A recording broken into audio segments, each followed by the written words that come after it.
সাবেক মহাপরিচালক জিয়াউল হাসানের বিরুদ্ধে ট্রাইব্যুনালে আনুষ্ঠানিক অভিযোগ দাখিল করেছে প্রসিকিউশন। গুম ও শতাধিক হত্যার অভিযোগ আনা হয়েছে তার বিরুদ্ধে। এছাড়া জুলাই মানবতাবিরোধী অপরাধের মামলায় ট্রাইব্যুনালে হাজির করা হয়েছে সালমান এফ রহমান, আনিসুল হক ও জুনায়েদ আহমেদ পলককে।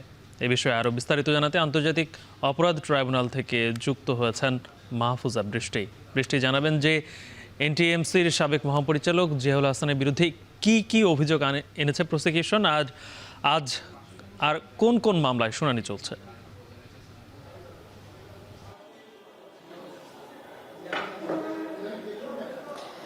গালিব, যেমনটা আপনি বলছিলেন যে আজ কিন্তু যে সাবেক সেনা কর্মকর্তা জিয়াউল হাসান তার বিরুদ্ধে যে অভিযোগ গঠন করা হয়েছে, আমরা জানতে পেরেছি 5টি অভিযোগ আনা হয়েছে। কারণ তার যে আওয়ামী আমলে কিন্তু তিনি শতাধিক গুম এবং সেই গুমকৃত মানুষদেরকে হত্যা করেছে। যদিও বলা হয়েছে তিনি তার স্পষ্টবাদিতায় তিনি বলেছেন যে খুনগুলো অন্য কর্তৃক করা হয়েছে, কিন্তু পরিবার সূত্র এবং গোপন সূত্রে জানা গেছে যে নিজ হাতে গুলি করে মারা হয়েছে, যে এটা সাবেক সেনা কর্মকর্তা জিয়াউল হাসান নিজ হাতেই মেরেছেন, সেই জায়গায় হত্যা করা হয়েছে।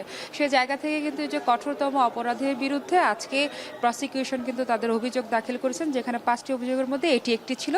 বাকি অভিযোগগুলো আসলে এখনো পর্যন্ত আমরা জানিনি, কিছুক্ষণের মধ্যে হয়তো বা সেটা আমাদের সামনে আসবে, কারণ কিছুক্ষণ আগেই অভিযোগ দাখিল করা হয়েছে। এর মধ্যে যদি বলি, সালমান এফ রহমান এবং হাসানুল হক ইনু এবং আনিসুল হক প্রত্যেকের বিরুদ্ধে কিন্তু শুনানি হওয়ার কথা রয়েছে, যার মধ্যে হাসানুল হক ইনুর শুনানি কিন্তু ইতিমধ্যেই শুরু হয়ে গেছে। মানবতা বিরোধী মামলায় কিন্তু তাদের এই শুনানিটা চলছে। আর একটা যে বিষয়টা বলছিলাম যে সালমান এফ রহমান এবং আনিসুল হকের বিরুদ্ধে যে শুনানি চলছে, সে এর আগেও কিন্তু সেই শুনানি একবার হয়েছিল। তার ফের যে শুনানি শুরু হয়েছে, তাদের বিরুদ্ধে আদালত কিন্তু আজকে বিস্তারিত অভিযোগ তুলে ধরবেন বলে প্রসিকিউশন ট্রাইব্যুনালে যে বিস্তারিত অভিযোগ তুলে ধরবে সেগুলি আমাদের কাছে তথ্য রয়েছে। এই বিস্তারিত অভিযোগের পরবর্তীতে আসামি পক্ষ কিন্তু তাদের জেরা কিন্তু তারা করবে, সেরকম একটা আমরা তথ্য পেয়েছি। আর বাকি যে রামপুরা, আমরা জানি যে রামপুরা যে কার্নিশে ঝুলে থাকা যে ব্যক্তিকে হত্যা করা হয়েছে, সেই সাথে আরও একজন ব্যক্তিকে হত্যার মামলায় কিন্তু এই আজকে শুনানি চলছে। মোটামুটি আপনি বলতে পারেন যে আজকে কয়েকটা গুরুত্বপূর্ণ মামলায় কিন্তু জুলাই বিরোধী মানবতা বিরোধী মামলা সহ আরও কয়েকটা গুরুত্বপূর্ণ মামলায় কিন্তু আজকে ট্রাইব্যুনালে শুনানি চলছে। গালিব,